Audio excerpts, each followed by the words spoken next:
사랑하는 여러분, 오늘 우리는 출애굽기 16장부터 20장까지의 말씀을 함께 묵상하며 하나님의 크신 은혜와 사랑을 깊이 깨닫는 시간을 가지려 합니다. 이스라엘 백성이 이집트를 탈출하여 광야를 지나는 동안 하나님께서는 그들을 어떻게 인도하시고 먹이셨는지, 그리고 그들에게 어떤 중요한 약속과 계명을 주셨는지 함께 살펴볼까요? 먼저 출애굽기 16장을 펼쳐보면 이스라엘 백성이 광야에서 식량 부족으로 인해 모세와 아론을 원망하는 장면이 나옵니다. 먹을 것이 없어 굶주린 백성들은 과거 이집트에서의 노예 생활을 그리워하며 불평했습니다.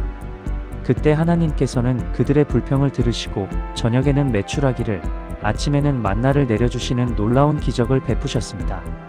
만나는 마치 서리처럼 땅에 내린 작고 둥근 것으로 이스라엘 백성은 그것을 거두어 빵처럼 만들어 먹었습니다.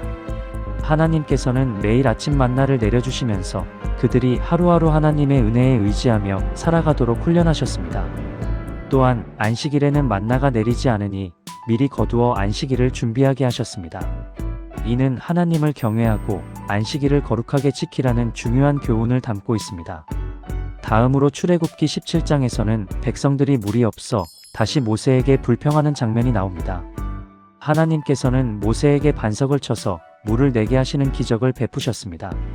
모세가 하나님의 명령대로 반석을 치자 그곳에서 물이 솟아나와 백성들의 갈증을 해소시켜 주었습니다. 이 사건은 하나님께서 우리의 필요를 채우시는 분이시며 우리가 어떤 어려움에 처하더라도 하나님을 신뢰해야 함을 보여줍니다. 이제 출애굽기 20장으로 넘어가 십계명을 살펴봅시다.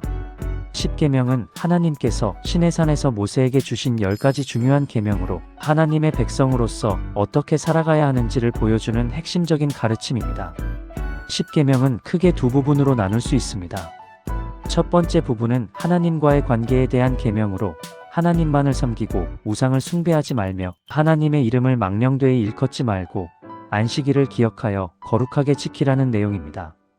두 번째 부분은 인간관계에 대한 계명으로 부모를 공경하고 살인하지 말며 간음하지 말고 도둑질하지 말며 거짓 증거하지 말고 탐내지 말라는 내용입니다. 십계명은 우리에게 하나님을 사랑하고 이웃을 사랑하는 삶을 살도록 촉구하며 우리가 하나님의 백성으로서 어떻게 살아가야 하는지에 대한 분명한 지침을 제시합니다. 사랑하는 여러분, 출애굽기 16장부터 20장까지의 말씀을 통해 우리는 하나님의 놀라운 은혜와 사랑을 다시 한번 확인할 수 있었습니다. 하나님께서는 광야에서 이스라엘 백성을 만나와 메추라기로 먹이시고 반석에서 물을 내어 그들의 갈증을 해소시켜 주셨습니다. 또한 십계명을 통해 하나님의 백성으로서 어떻게 살아가야 하는지에 대한 분명한 지침을 제시해 주셨습니다.